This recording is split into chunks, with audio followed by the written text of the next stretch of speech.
3, 2, 1.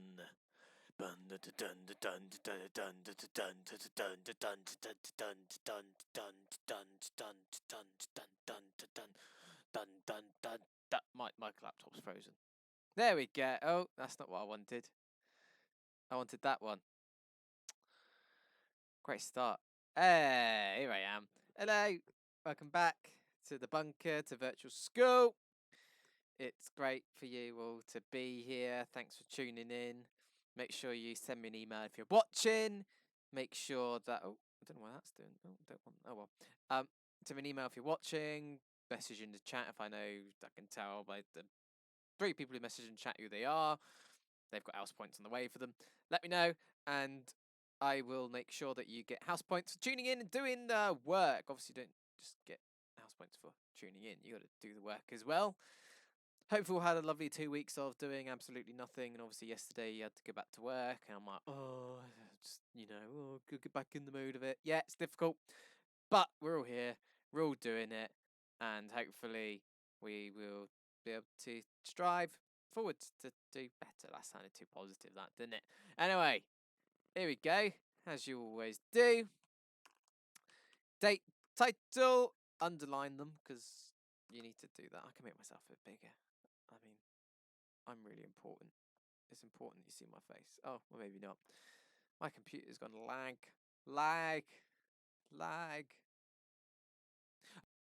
Dates high in your books. Answering the questions on the screen, not the board. Maybe it's your phone. Maybe it's your TV. Maybe let me know how you're watching me today. Oh, I know why it's not working. Yeah, so let me know how you're watching. Oh, this is gonna go annoying. Yeah, I thought it would. I'll set the timer 5 minutes while I try fixing my computer. Time starts now. Answer your questions on the board. On the screen, not the board. You haven't got a board. Come on. No, come on.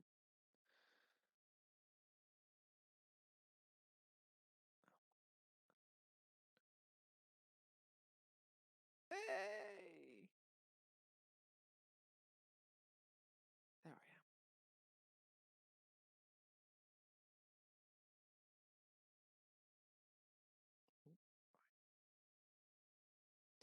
Yes. More house points on their way to those people. I know what my laptop's lagging.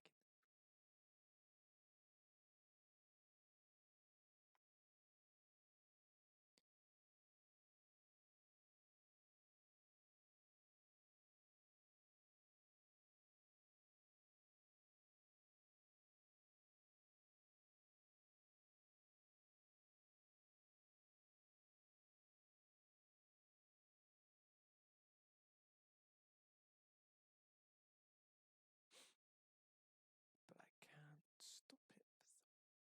Anyway, you've got 4 minutes left. That minute took a while, didn't it?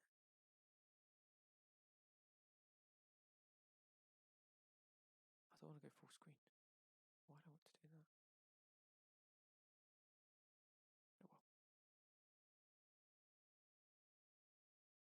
See, some of you should have thought, I can't quite remember what happened last lesson. Maybe I should rewatch the stream. No. Why do I want to cast it to my TV? That would not be fun. Got no TV to cast it to. Yeah. What chapter did we read? Clues in the title. We didn't finish it all last time because it can be ran out of time. Then hints in the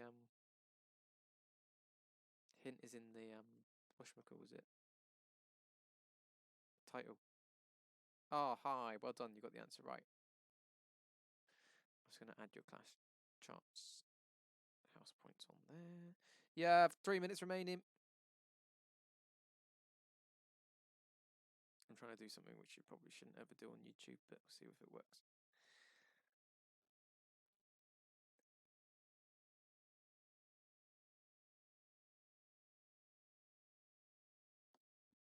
Thanks for the email. The answer's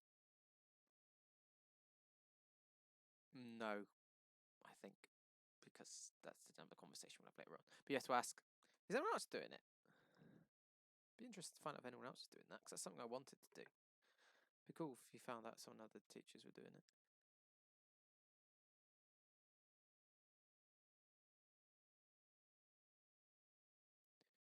Anyway, 2 minutes. I can't.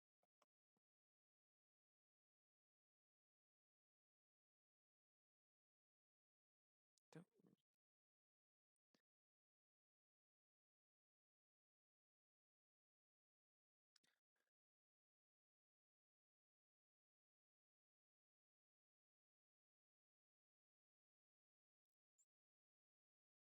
My laptop's decided now it's going to be the time it decides not to work.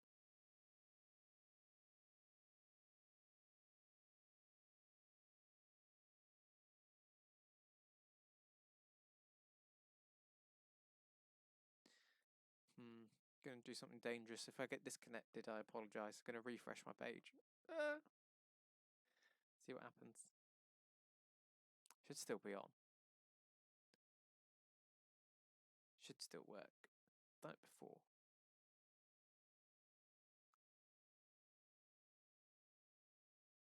And it's... Has it died? Am I still there?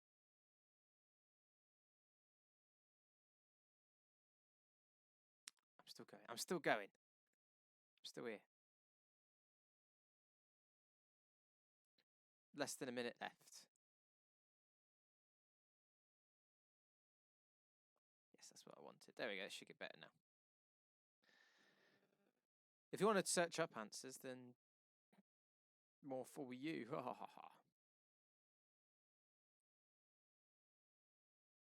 I've got 2 likes. Woo! Make sure you like and subscribe. About 10 seconds left. Less than that. Time's up. So, back to this one. That's what I need to go to. There we go. Here's your questions. Which chapter did we read last lesson? Well done, person who put it in the chat. House points are going your way. We read chapter 11 and we didn't quite finish it. Got the post-it note in the book to finish reading it. Well done. Number 2, what is a noun? A noun is a person, place, object, or thing. Well done, you've got that one right. Number 3, what is a verb? It is an action/doing word. An action/doing word. Number 4, what is a fact? It's something that is true, cannot be disputed. Okay. Mr. Yates is a teacher. That is a fact. I am a teacher. Mr. Yates is a good teacher, is an opinion. Mr. Yates is an amazing teacher, would be an opinion as well. Definitely not fact. Number 5, who is Chris? Chris in the story, not like random Chris that you know. I don't want to know about random Chris's. Chris is Star's boyfriend. Number 6, where does Devante work? Devante works... Oh, that's a good question. Where does Devante work? Devante works in the store, in the shop, in... My mind's gone blank. Literally was about to say it and I forgot. Anyway, the shop. Number 7, why did everyone protest in the last chapter? They were protesting over the death of Khalil.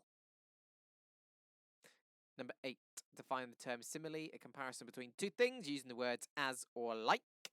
Number 9, which star does school attend? Which school does Star attend? Williamson, that's the one. And where does Star live? Garden Heights, I hope, I believe. Let me know how you got on with those scores. Let me know how your scores went. Oh, email. Woo. Woo. Oh, there we go. Oh, thank you. I got your name on there. Oh, it'll work. Right. Hang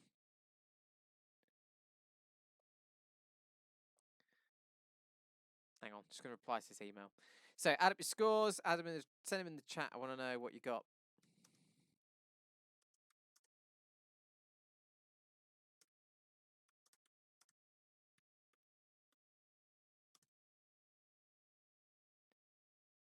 Add up your scores. Let me know what you got. Let's go back. Got 11. Well done. 11 out of 10. That's really, really good. Got 2. Thanks for your honesty. Keep going at 7. Really good. Well done. 7s to 11. Oh, I can't believe you got 11. You have to let me know how you got that one. great. That's really made my day, that has. So, moving on. Today. Try again. Oh, that wasn't expected. Okay. Today. Have I got to do it that way? Is going to be the day that I'm going to throw it back. No. Alright, I want to minimise that. What's it doing? There we go. Right, there we go. Whee! Today, we're going to be... Oh, too far. Too far! Go back! Today, we are going to be looking at the key events of chapter 11, 12, and 13 now to consider how police are represented in chapter 12 and 13. In today's lesson, we'll be reading chapter 11 because we didn't finish it last time. 12 and 13 we'll read as a class. Yeah, and discuss the context of the scene. We will also consider the importance of Khalil. Key vocabulary today: police and armed. Armed. Yay, well done. I got an email as well. People are doing the homework too early. And well, I don't know why I'm getting distracted by that. So, yeah, I double clicked it 20 times. So, here we go. Reading chapter 11. I need to go to this screen. Pull my post-it note bookmark out from last time. I'll read from the top of page 190 for anyone who is interested. Don't know if anyone actually is interested in page numbers. I need to go out a little bit. I know it's like really difficult to read on here. I get that. It's the best we can do. There we go. People have stopped. Oh, let me jump that one. People have stopped on.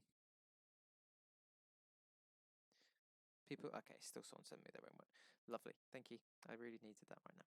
So, I'm in a good mood. People have stopped on the sidewalk across the street. I'm going to reach for my ID, Daddy says. It's in my back pocket, all right? Daddy, I say. Daddy keeps his eyes on the officer. Yeah, I'll go in the store, all right? It's okay. We don't move, though. Daddy's hand slowly goes to his back pocket, and I look from his hands to theirs, watching to see if they're going to make a move for their guns.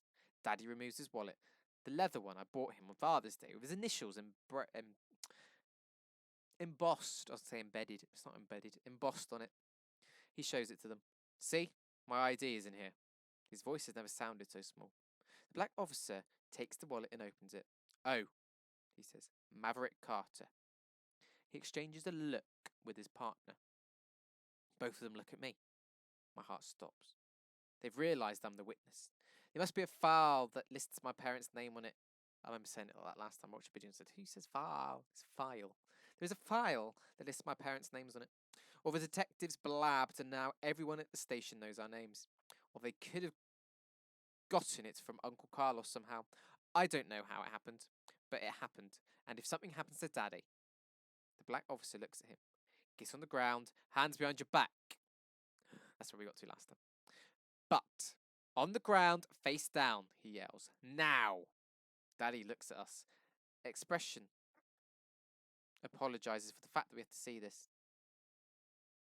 He gets down on one knee and lowers himself to the ground, face down. His hands go behind his back and his fingers interlock.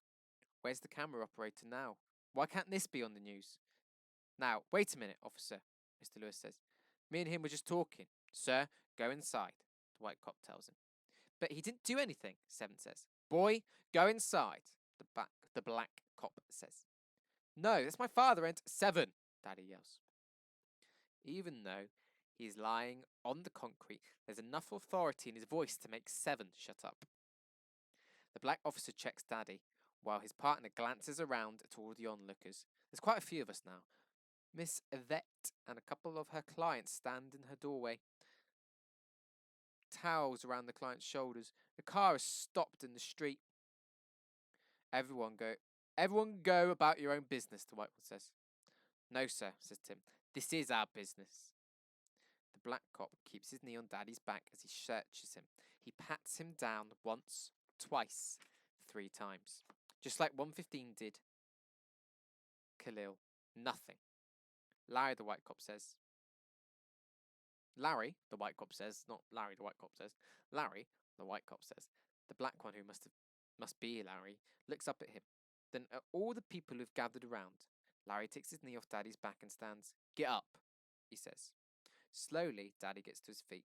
Larry glances at me. Bile pools in my mouth. He turns to Daddy and says, I'm keeping an eye on you, boy. Remember that. Daddy's jaw looks rock hard. The cops drive off. The car that stopped in the street leaves, and all of the onlookers go on about their business. One person hollers out, It's all right, Maverick. Daddy looks at the sky and blinks the way I do when I don't want to cry. He clenches and unclenches his hands. Mr. Lewis touches his back. Come on, son. He guides Daddy our way, but they pass us and go into the store. Tim follows them. Why do they do Dad like that? Sakani asks, softly. He looks at me, and Seven, with tears in his eyes. Seven wraps an arm around him. I don't know, man. I know. I go in the store. Devante leans against the broom near the cash register, wearing one of those ugly green aprons Daddy tries to make me and Seven wear when we work in the store. There's a pang in my chest. Khalil wore one too. Devante's talking to Kenya as she holds a basket full of groceries. When the bell on the door clangs behind me, both of them look my way. Yo, what happened? Devante asks. Was that the cops outside? Says Kenya. From here, I see Mr. Lewis and Tim standing in the doorway of Daddy's office. He must be in there. Yeah, I answer Kenya. Heading toward the back, Kenya and Devante follow me, asking about 50 million questions that I didn't have time to answer. Papers are scattered all on the office floor, Daddy's hunched over his back moving up and down with each heavy breath. He pounds the desk. I'm not going to swear, because you can get the idea. Daddy once told me there's a rage passed down every black man from his ancestors, born the moment they couldn't stop the slave masters from hurting their families. Daddy also said there's nothing more dangerous than when that rage is activated. Let it out, son, Mr. Lewis tells him. Them pigs, man, Tim says. They only did that because they know about Star. Wait, what? Daddy glances over his shoulder. His eyes are puffy and wet, like he's been crying. The hell are you talking about, Tim? One of the homeboys saw you, Lisa and your baby girl, getting out an ambulance at the crime scene that night. Ooh.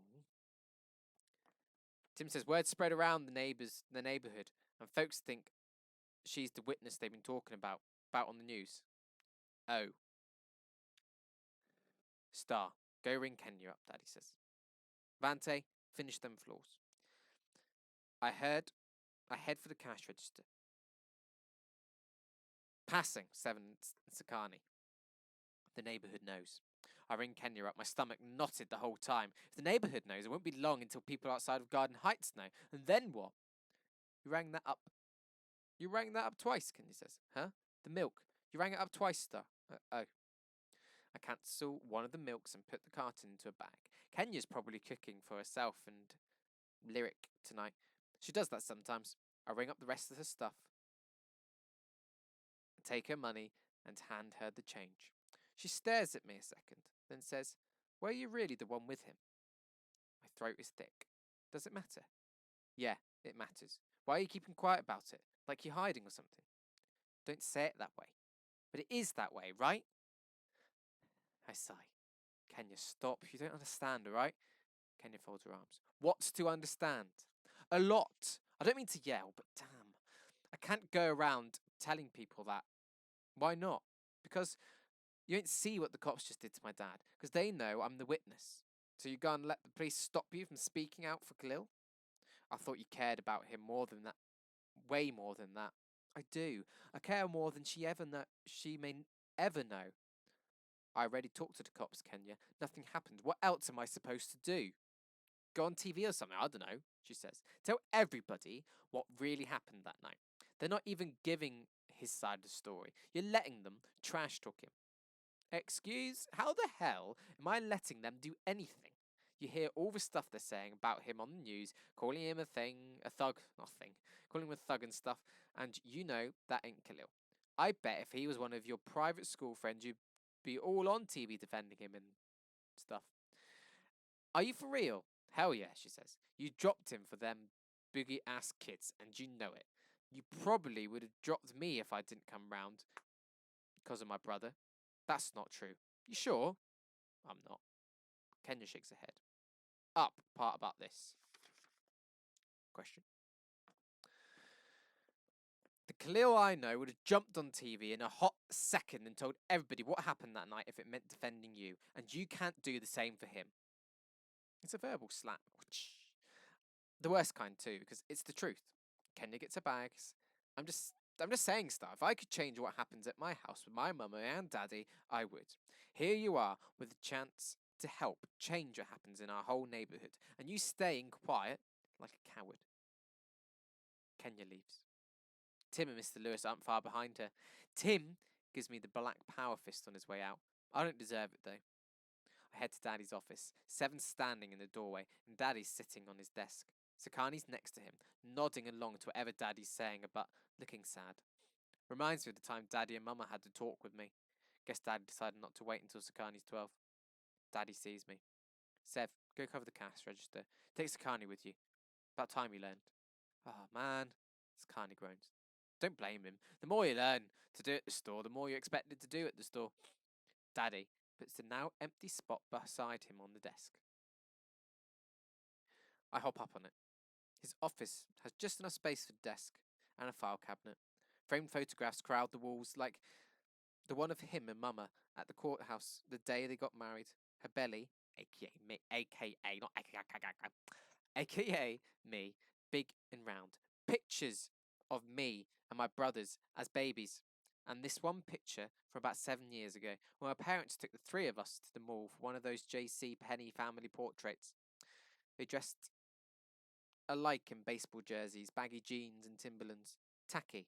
You right? Daddy asks. Are you? I will be, he says. Just hate that you and your brothers had to see that. They only did it because of me. Nah, baby. They started that before they knew about you. But that didn't help. I stare at my J's as I kick my feet back and forth. Kenya called me a coward for not speaking out. She didn't mean it. She going through a lot, that's all. King throwing Aisha around like a rag doll every single night. But she's right. My voice cracks. I'm this close to crying. I am a coward. After seeing what they did to you, I don't want to say now. Hey, Daddy takes my chin, so I have no choice but to look at him. Don't fall for that trap. That's what they want. If you don't want to speak out, that's up to you, but don't let it be because you're scared of them. Who do I tell you that you have to fear? Nobody but God, and you, and Mama. Especially Mama when she's extremely annoyed. Oh, we're nearly there. Final page. He chuckles. Yeah, the list ends there. You ain't got nothing or nobody else to fear. You see this? He rolls up his shirt sleeve, revealing the tattoo of my baby picture on his upper arm. What does it say at the bottom? Something to live for, something to die for, I say, without really looking. I've seen it my whole life. Exactly.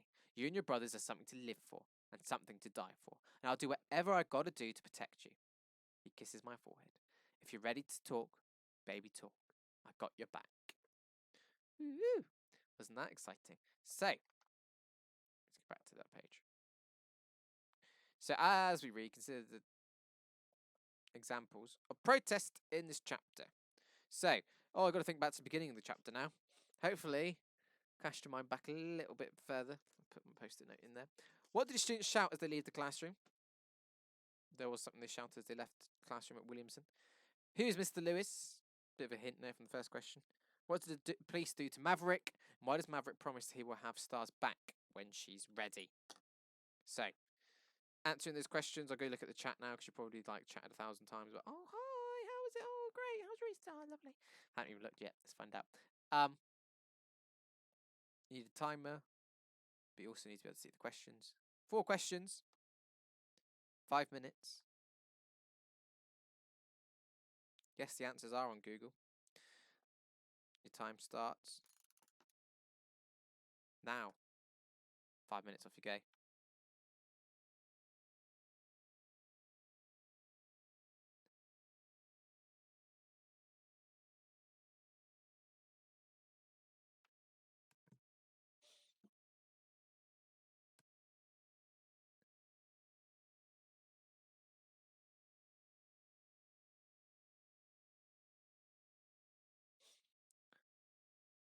Welcome to people who are joining us.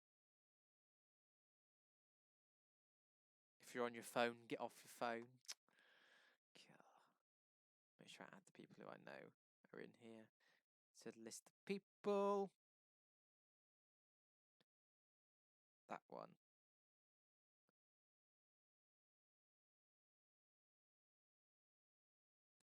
Let's have a look. There's a few people that one person could be. I'll wait to see who that is. Yeah, 3 minutes. I was going to say 4 minutes, but it's actually only been nearly 3 minutes now. Just over 3 minutes left to answer those questions. I hope you all had a good Easter. And got loads of chocolate. Because that's obviously what Easter's about, isn't it? 3 minutes remaining.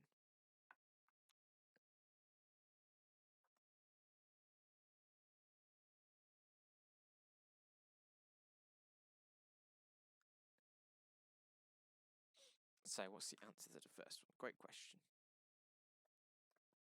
So, we need to go back to the beginning of chapter 11 for that.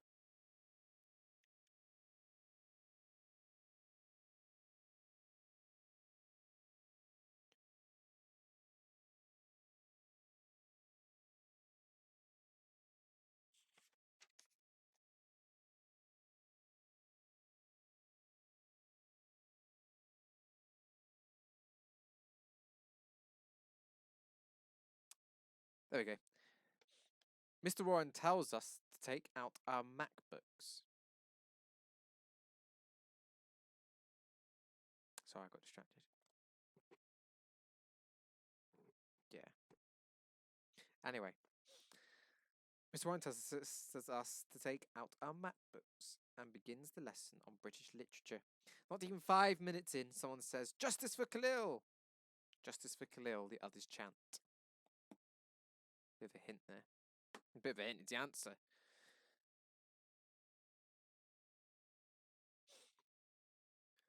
Question 2 is Mr. Lewis. What do the police do to Maverick? And why does Maverick promise he'll have Stars back? He'll have Star back when she's ready. Stars back, not Star back. Like, you watch out.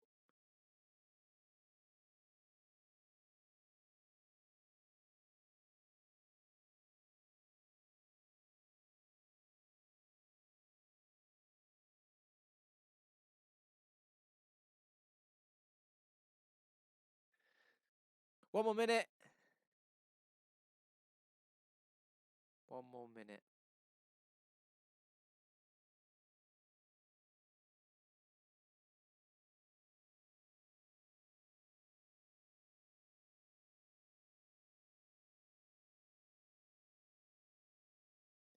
Less than a minute now.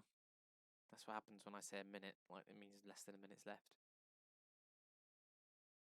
Yes, the beard is getting pretty bushy. The whole hair is getting a bit out of control. I've said if I get 1,000 subscribers, this will go in. Just gonna shave it all off. How cool would that be? 1,000 subscribers and no hair. Oh, can you imagine? It's down to you guys. Oh, there we go. Time is up. So pens down. Looking this way. Let's go through the answers. What do the students shout as they leave the classroom? Justice for Khalil! Justice for Khalil! Lovely. Who is Mr. Lewis? Mr. Lewis is someone who works in Garden Heights. Not the teacher. That's Mr. somebody else. No, I've now forgotten the name of. What did the police do to Maverick? They pin him down to the ground, search him, check his wallet, and then actually find there's nothing wrong and that he hasn't committed a crime. Why does Maverick promise number 4, sorry, why does Maverick promise he will have Stars back when she's ready? If Star speaks out and is ready to go to the news and go to media and present herself and defend justices, defend Khalil's honour, then he will have her back. So add up your scores. Let's see what you've got.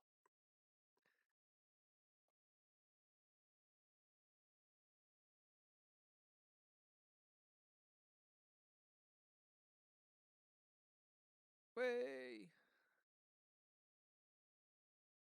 I mean, I don't know what you're doing here really, because you're not in this class. Right, we'll carry on. Um, hope hope you enjoy. So, let's move on. How are gangs represented in Thug? What are Big Mav's views of gangs in Harry Potter? What? You may be thinking. Cast your minds back. Okay. How are gangs how are gangs viewed how are gangs represented in Thug? So do you think they're represented in positive light or in negative light?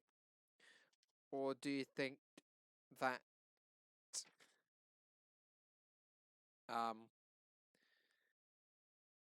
they're not represented fairly at all?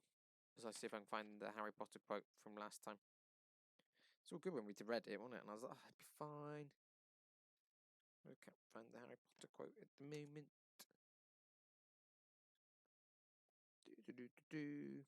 Type your answers in.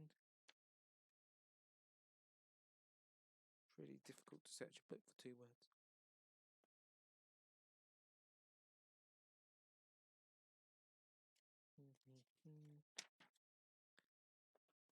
No, it's before that. I've read it somewhere. I remember reading it to you guys. Oh well, maybe we'll just move on.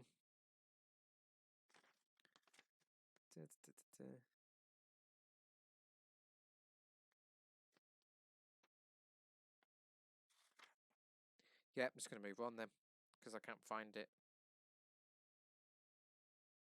It's on the first few pages, I thought.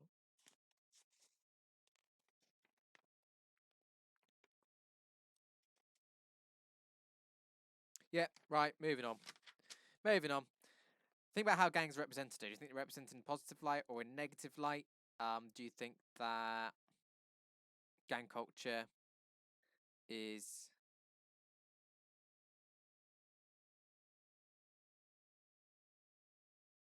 okay, I'm just gonna ignore that chat.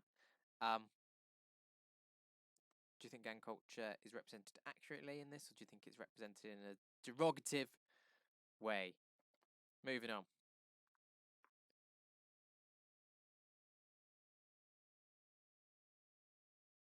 Moving on when I click. There we go. As we read chapter 12 and 13, consider how the police are described. How are they different to the police we have in our country? Lovely. Chapter 12. Here we go.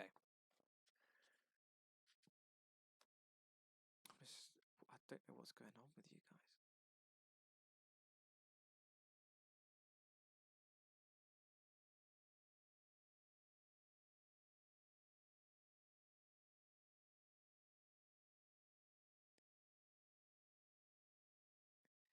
Right, I'm going to stop reading your comments. They're too distracting. Right. Oh dear, oh dear. So, how are they different to the police in our country? How are they described? Chapter 12.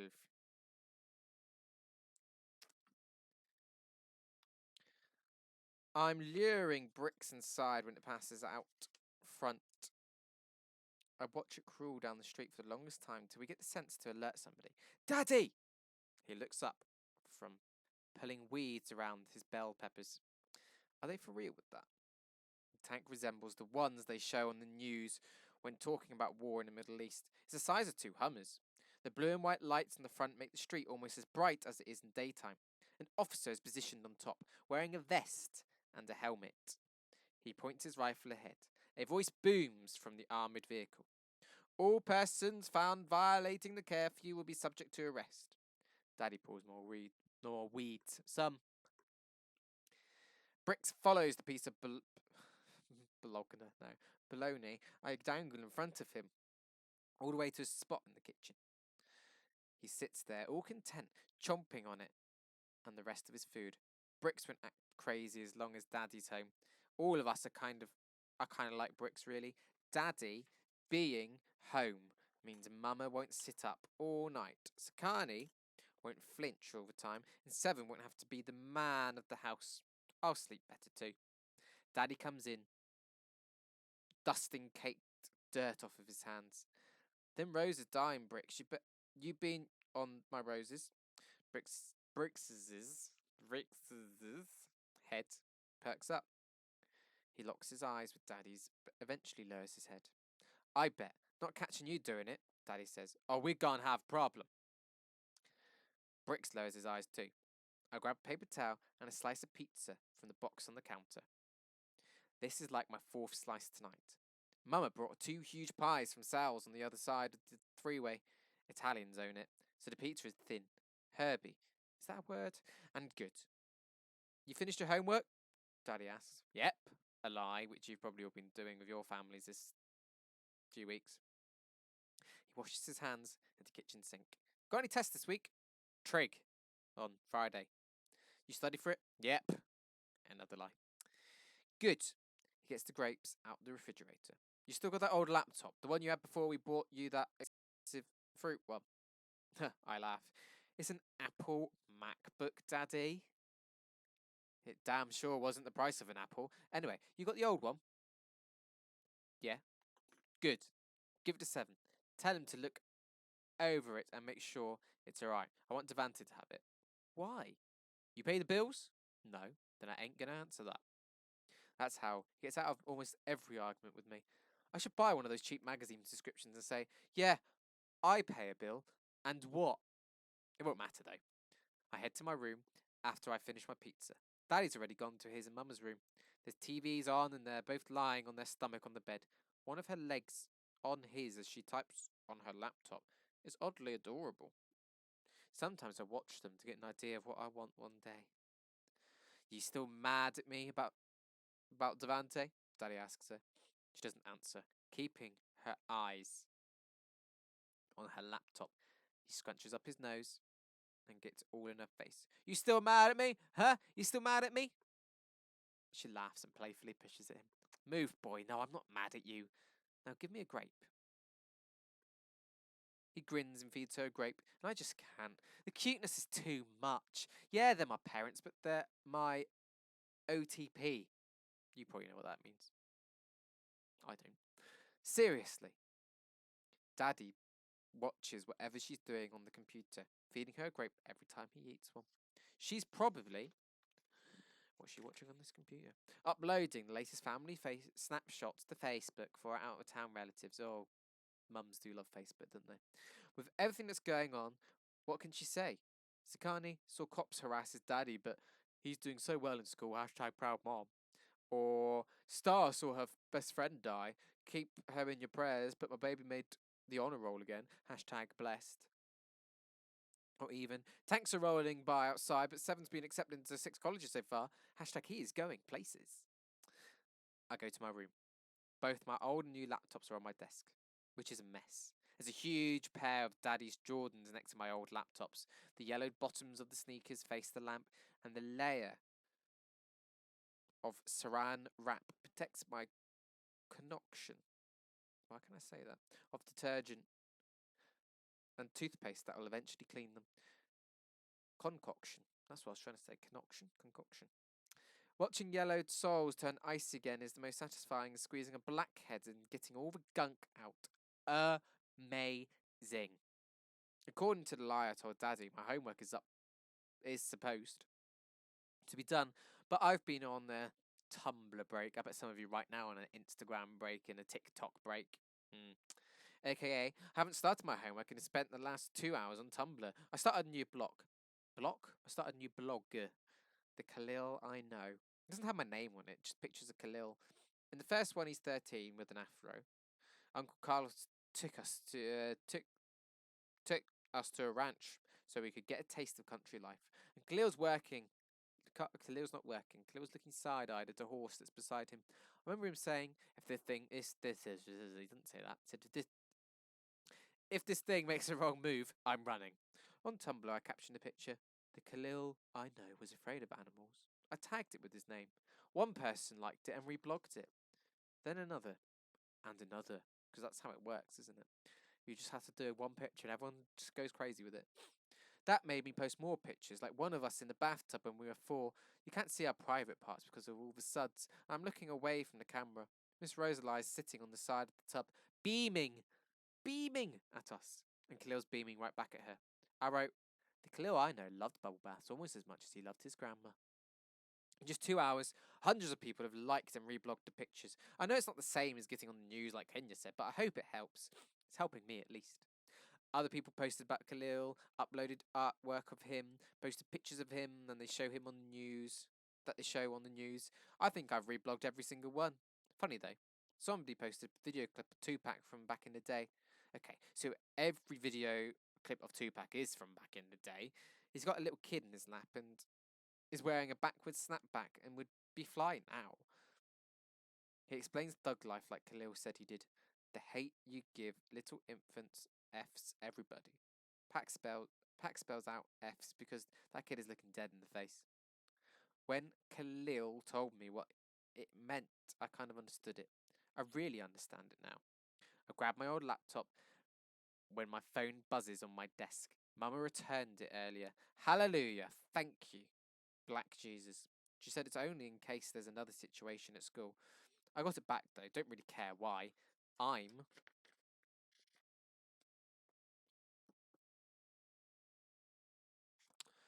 hoping it's a text from Kenya. I sent her the link to my new Tumblr earlier. Thought she'd like to see it since she kind of pushed me to do it. But it's Chris. He took note from Seven with all his caps texts. OMG, this Fresh Prince episode.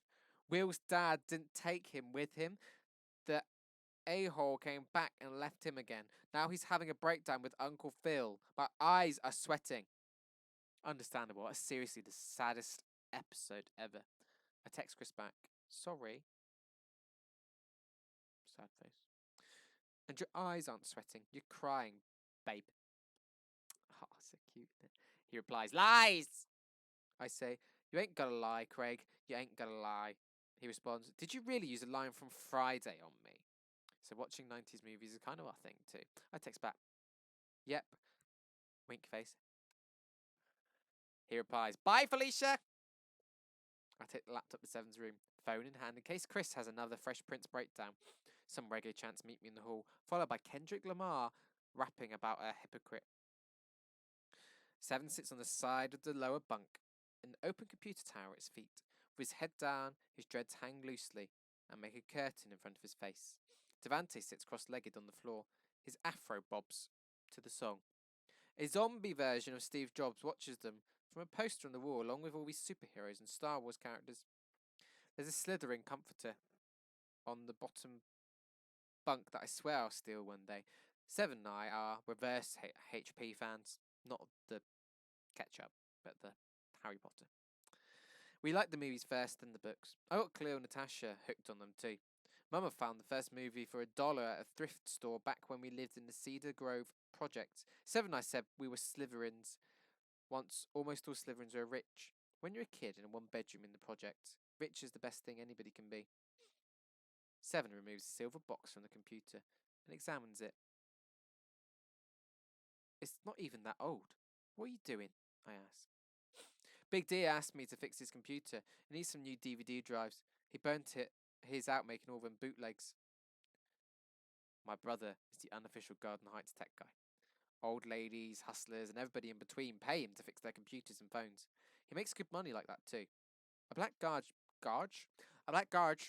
black garbage bag leans against the foot of the bunk. This chapter's long, innit? Bed, with some clothes sticking out the top of it. Somebody put it over the fence and left it out in our front yard. Seven, Sakani and I found it. Oh, got your eye. When we came home from the store. We thought it may have been Devante's, but Seven looked inside and everything in it belonged to him. The stuff he had at his mum's house. He called Aisha. She said she was putting him out. King told her to. Seven, I'm sorry. Oh, it's okay, Star. But she shouldn't have. I said it's okay. He glances up at me. All right? Don't sweat it. All right. I say as my phone vibrates. Oh, is that my phone? Some of you probably thinking right now, because, I'm that good. I hand Devante the laptop and look. Still no response from Kenya. Instead, it's a text from Maya. You mad at us? Because, kids text like that, don't they? What's this for? Devante asks, staring at the laptop. Daddy wants you to have it, but he said let Seven check it out first. I tell him as I replied to Maya. What do you think? What he want me to have it for? Devante asks. Maybe he wants to see if you actually know how to operate one. I tell Devante. I know how to use a computer, Devante says. He hits 7, who's snickering. Her phone buzzes 3 times. Maya has responded. Definitely mad. Can the three of us have? Can the three of us talk? Things have been awkward lately. Typical Maya. If Haley and I have any kind of disagreement, she tries to fix it. She has to know this won't be a come-by-our moment. I reply, okay, we'll let you know when I'm at my uncle's. Gunshots fire at rapid speed in the distance. I flinch. Goddamn machine guns, Daddy says. Folks acting like this is Iran or some. No cussing, Daddy, Sakani says from the den. Sorry. Sorry, man. I'd add $1 to the jar. 2. You said the GD word. Alright, 2. Star, come to the kitchen for a second. In the kitchen, Mama speaks in her other voice. On the phone. Yes, ma'am, we want the same thing. She sees me. And here's my lovely daughter now. Could you hold, please? She covers the receiver. It's the DA. She would like to talk to you this week. Definitely not what I expected. Oh. Yeah, Mama says. Look, baby, if you're not comfortable with it, I am. I glance at Daddy. He nods. I can do it. Oh, she says, looking from me to Daddy and back. Okay, as long as you're sure, I think we should meet with Miss Ofra first, though. Possibly take her up on the offer to represent you. Definitely, Daddy says. I don't trust them folks at the DA office. Just having a little peek.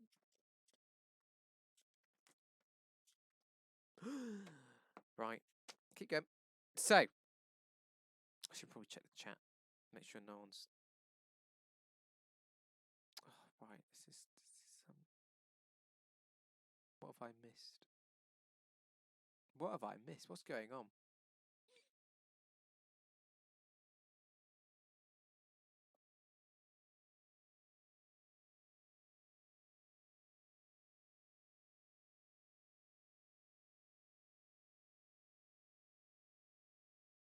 Right, just talking about Despicable You. Me? Despicable Me, not Despicable You.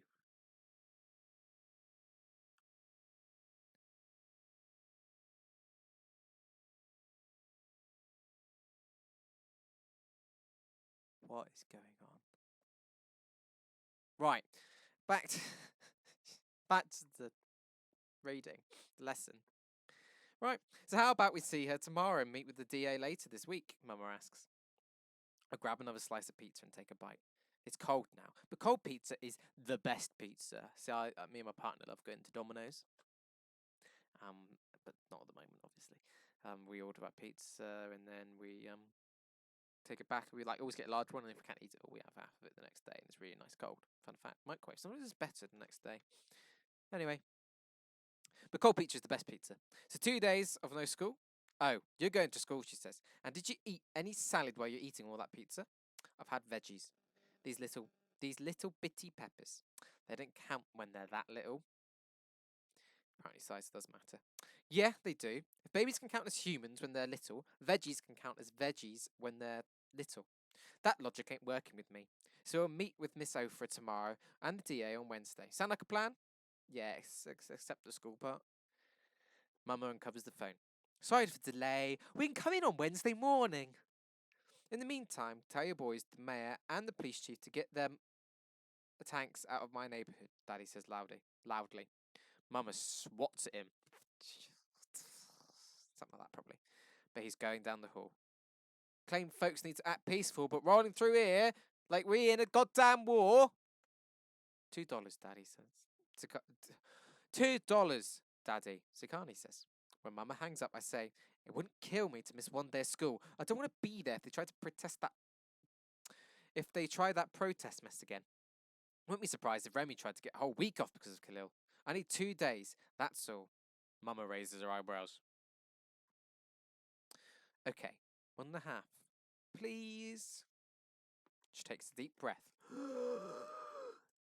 lets it out slowly. We'll see. But not a word of this to your brothers. You hear me? Basically, she said yes without trying to say yes outright.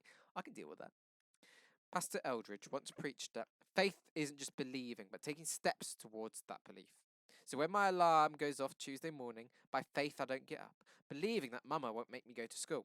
And to quote Pastor Eldridge, hallelujah, God shows up and shows out. Mama doesn't make me get up. Does she not? No, she doesn't. I stay in bed, listening as everybody else gets ready for the day. Sakani makes it his business to tell Mama I'm not up yet. Don't worry about her, she says. Worry about yourself.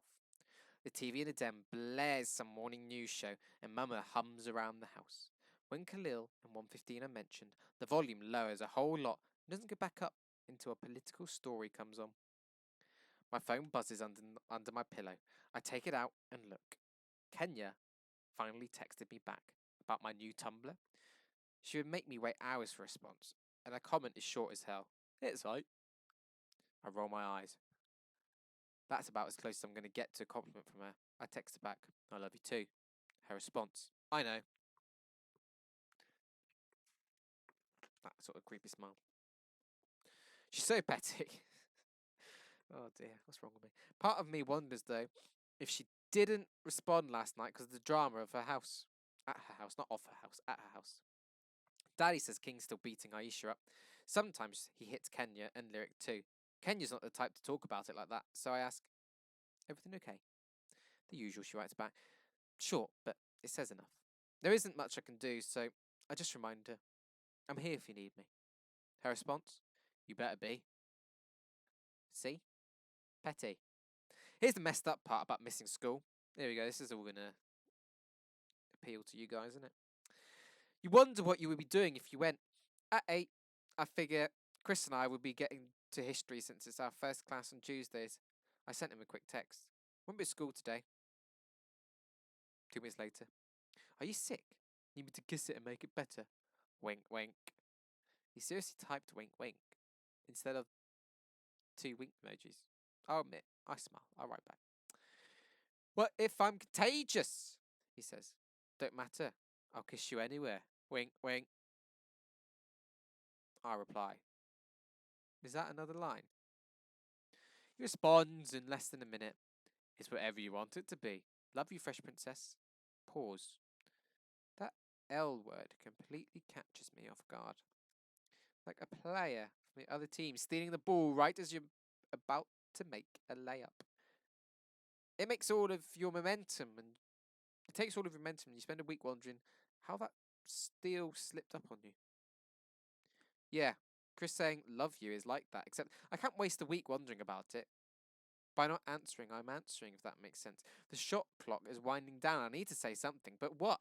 By not saying I before love you, he's making it more casual. Seriously, love you and I love you are differently. Same team, different players. Love you isn't as forward or as aggressive as I love you. Love you can slip up on you, sure, but it doesn't make you all in your face slam dunk. More like a nice jump shot. 2 minutes pass. I need to say something. Love you too. This is foreign. There's a Spanish word I haven't learned yet, but funny enough, it comes pretty easily. I get a wink emoji in return. Just Us for Justice occupies the old Taco Bell on Magnolia Avenue between the car wash and the cash advance place. Daddy used to take me and Seven to that Taco Bell every Friday and get us 99-cent tacos, cinnamon twists, and soda to share. This was right after he got out of prison, when he didn't have a lot of money. He usually watched us eat. Sometimes he asked the manager, one of Mama's girlfriends, to keep an eye on us, and he went to the cash advance place next door.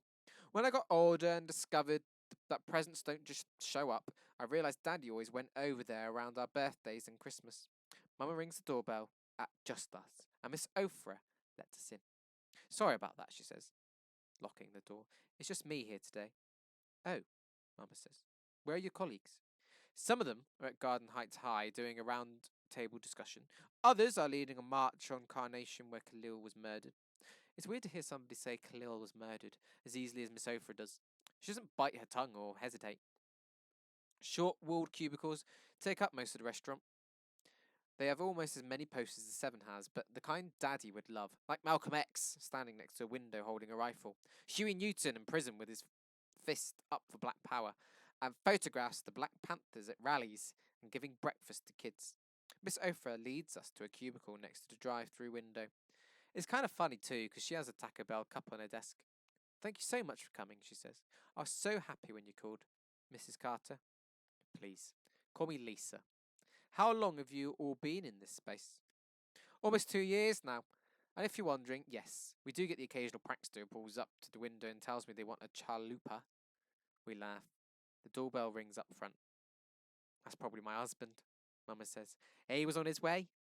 Miss Ophra leaves, and soon Daddy's voice echoes through the office as he follows her back. He grabs a third chair from another cubicle and sets it halfway in Miss Ophra's office and hallway in halfway in Miss Ophra's office and hallway, halfway in the hall. Helps if you read what's written. That's how small her cubicle is. Sorry I'm late. Had to get Devante situated with Mr. Lewis. Mr. Lewis? I ask. Yeah. Since I'm here, I asked him to let Devante help around the shop. Mr. Lewis needs somebody to look out for his dumb behind snitching on live TV. You're talking about the gentleman who did the interview about the King Lords? Miss Ophra asks. Yeah, him, says Daddy. He owns the barber shop next to my store. Oh, wow. That interview has people talking. Last time I checked, it almost had 1 million views online, just like this video will. It. I knew it. Mr. Lewis has become a meme. Or a meme. No, it's a meme. I know how to pronounce that. Imagine if someone says meme. Or meme. A meme. It takes a lot of guts to be as upfront as he is. I meant what I said at Khalil's funeral, Star. It was very brave of you to talk to the police. I don't feel brave. With Malcolm X watching me on her wall, I can't lie. I'm not running my mouth on TV like Mr. Lewis. And that's okay, Miss Ophra says. It seemed Mr. Lewis impulsively spoke out in anger and frustration. In a case like Khalil's, I would much rather that you spoke out in a more deliberate and planned way. She looks at Mama. You said the DA called yesterday. Yes, they'd like to meet with Star tomorrow. Makes sense. The case was turned over to their office and they're preparing to take it to a grand jury. What does that mean? I ask. A jury will decide if charges should be brought against Officer Cruz.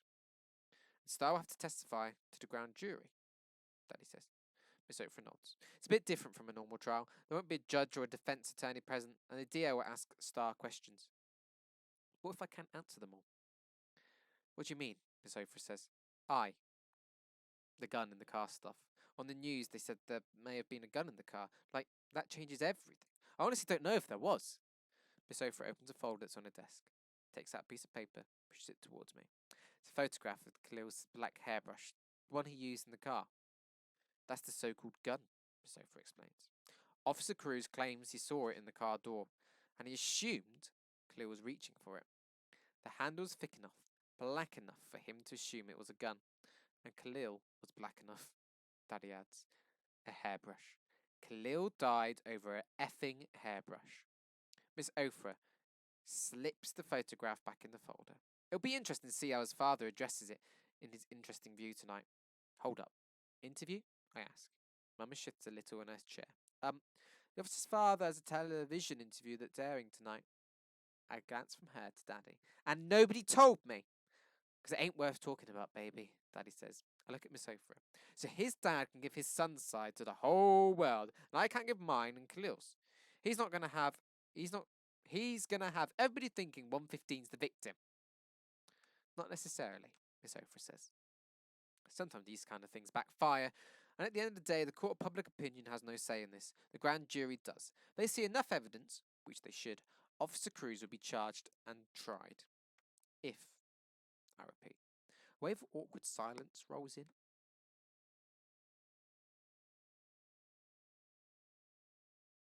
115's father, in his voice. But I'm Khalil's. The only way people will know his side of the story is if I speak out. I look out the drive-through window at the car wash next door. Water cascades from a hose, making rainbows against the sunlight like it did 6 years ago, right before bullets took Natasha. I turned to Miss Ophra. When I was 10, I saw my other best friend get murdered in a drive-by. Funny how murdered comes out so easily now. Oh. Miss Ophra sinks back. I'm so sorry, Star. I stare at my fingers and fumble with them. Tears well in my eyes. I try to forget it, but I remember everything. The shots, the look on Natasha's face. They never caught the person who did it. I guess that didn't matter enough, but it did matter. She mattered. I look at Miss Ophrah, but I can barely see her for all the tears. And I want everybody to know that Khalil mattered too. Miss Ophrah blinks. A lot. Absolutely. She clears her throat. I like to represent you, Star. Pro bono. Pro bono? Pro bono. In fact. Mama nods. She's teary-eyed too. I'll do whatever I can to make sure you're heard, Star, because just like Khalil and Natasha mattered, you matter and your voice matters. I could start by trying to get you a television interview. She looks at my parents. If you're okay with that. As long as they don't reveal her identity, yeah, Daddy says. That shouldn't be a problem, she says. We'll absolutely make sure privacy is protected. A quiet buzzing comes from Daddy's way. He takes out his phone and answers. The person on the other end shouts something, but I can't make it out. Aye, calm down, Vante. Say that again. The response makes Daddy stand up. I'm coming. You call 911? What's wrong? Mama says. He motions for us to follow him. Stay with him, right? We're on the way. Oh, wow, that was a good chapter, wasn't it? Just making sure, checking the questions when they pop up. Oh, too far, too far. So, quite a lot happened in that chapter.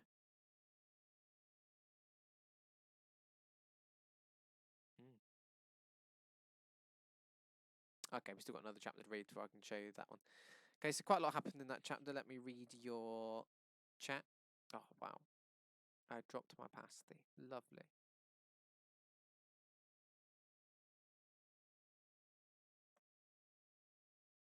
Right, I'm going to carry on. So, a lot of things happened in that chapter. Chapter 13, I believe, is actually quite short. What time is it? 2 minutes past 1. We've still got a good 10 minutes or so. Or maybe chapter 13 isn't quite short. Wow, chapter 13 is not quite short. We'll see how much we can get done. So, chapter 13. Probably won't get this finished, but yeah, we'll get as much done as we can. Chapter 13. Mr. Lewis's left eye is swollen shut and blood drips onto his shirt from a slash on his cheek, but he refuses to go to the hospital. Daddy's office has become an examining room, and Mum attends to Mr. Lewis with Daddy's help. I lean against the doorway and watch. Devante stands even further back in the store. I took 5 of them. It took 5 of them to take me down, Mr. Lewis says. 5 of them against one little old man. Ain't that something? It's really something that you're alive, I say. Snitches get stitches doesn't apply to King Lords. More like snitches get graves. Mama tilts Mr. Lewis's head to look at the cut on his cheek. She's right. You're real lucky, Mr. Lewis. Don't even need stitches. King himself gave me that one, he says. He ain't come in till them other ones got me down. Old punk looking like a black Michelin man. I snort. This ain't funny, Daddy says. I told you there was gonna come after you. And I told you... Just a post-it note. I told you I told you I ain't scared. If this the worst they can do, they ain't did nothing. Nah, this ain't the worst, Daddy says. They could have killed you. I ain't the one they want dead. He stretches his fat finger my way, but he looks beyond me at Devante. That's the one you need to worry about. I made him high before they came in. The king said he know you helping that boy, and he gon' kill him if he find it. Devante backs away, his eyes wide. I swear it's like 2 seconds. Daddy grabs Devante by his neck and slams him against the freezer. What the hell you do? Devante kicks and squirms and tries to pull Daddy's hands from his neck. Daddy, stop! Shut up! His glare leaves Devante. I brought you in my house and you ain't been honest about why you hiding. King wouldn't want you dead unless you did something. So what you do? Maverick. Mama breaks his name down real good. Let him go. He can't explain anything with you choking him. Daddy releases, and Devante bends over, gasping for air.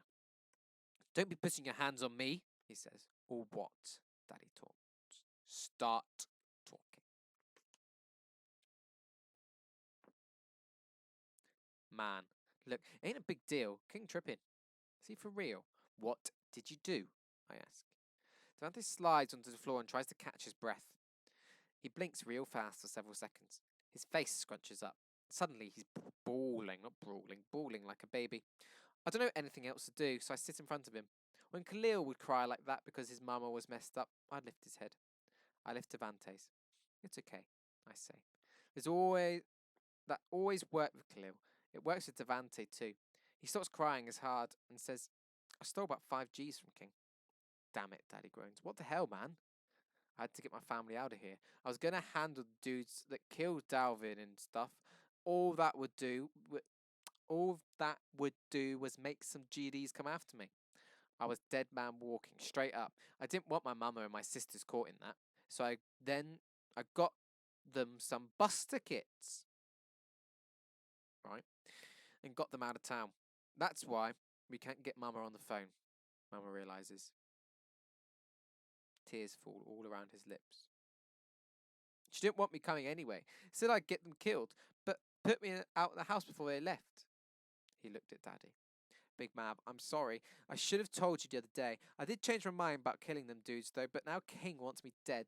Please don't take me to him. I'll do anything, please. He bet not.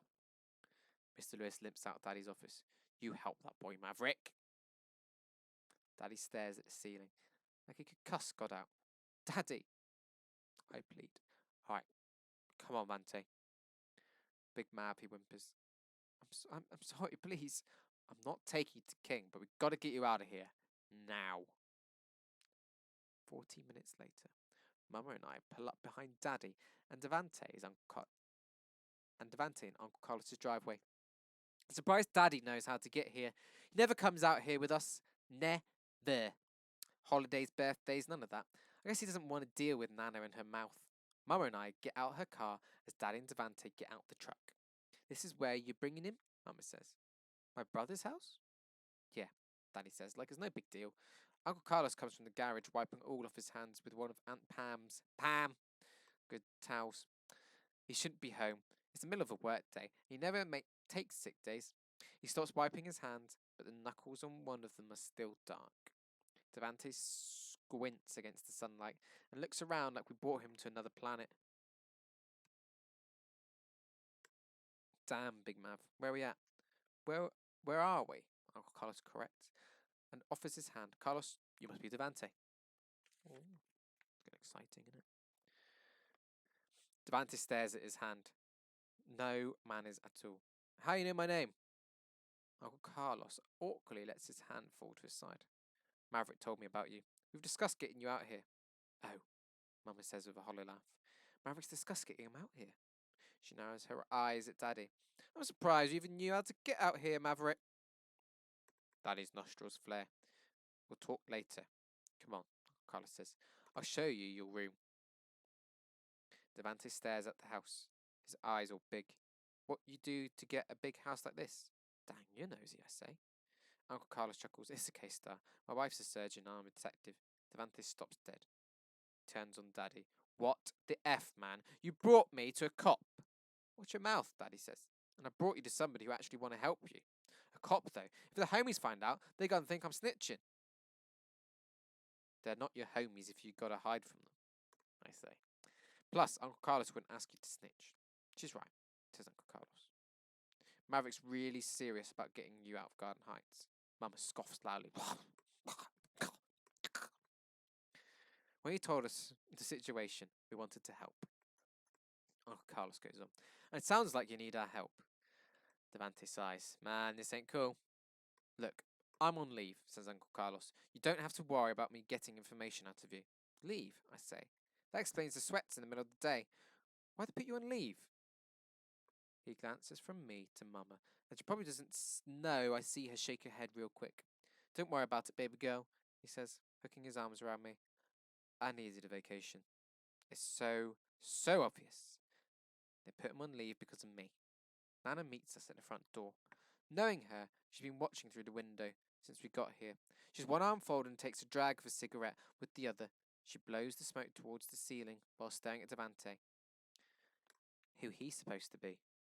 Dun, dun, dun, dun, dun. Okay, I'm going to call it quits there because we are getting towards the end of the lesson. Just webcam, just webcam, just webcam. Okay, so we'll carry on with that next lesson, hopefully. Oh, my chat's disconnected, so I don't know if you're writing anything. Okay, I have one thing I need to tell you before we leave. Oh, I need to stretch. On the school website, there is a form for your parents / carers / guardians to fill out. That is part of a questionnaire in which you can reflect on how you're finding distance learning, what you're enjoying, what you're not enjoying. So, for example, you may not be enjoying getting Mr. Yates's live streams. Okay, so you write there in your thing, I really dislike having Mr. Yates's live streams because they're really boring and he just makes us sit there and listen to him reading. Or not or, I want and. And you could say, for example, I really love doing Seneca work because it's not something that everyone sends, or I love doing revision, okay, because rumour has it that things are changing a little bit next week. So your opinions are really important to make sure that what you want to do and what is you're finding really useful and beneficial carries on happening, okay? So, like I said, if you get your parents, carers, sit down with them, bit of time now, maybe they're busy, obviously working from home and all that. If you've got a chance to sit down with them, say, look, can we fill out this questionnaire? It's on the website. Fill it out. Tell them your opinions. They share their opinions, and hopefully that makes things a bit easier. Let me go back to the chat now. If I refresh the page, maybe it'll work. Yeah. Please email me if you have any questions. Do I see you again this week? I didn't see you Friday. Do I see you tomorrow? No. Okay. So next lesson will be next week. So please try not forgetting where we are in the story. I know it's difficult to remember these things, but hey, we'll try our best. Don't know what else to say really. Let me just check the live chat, make sure everyone's alright. Oh, here we go.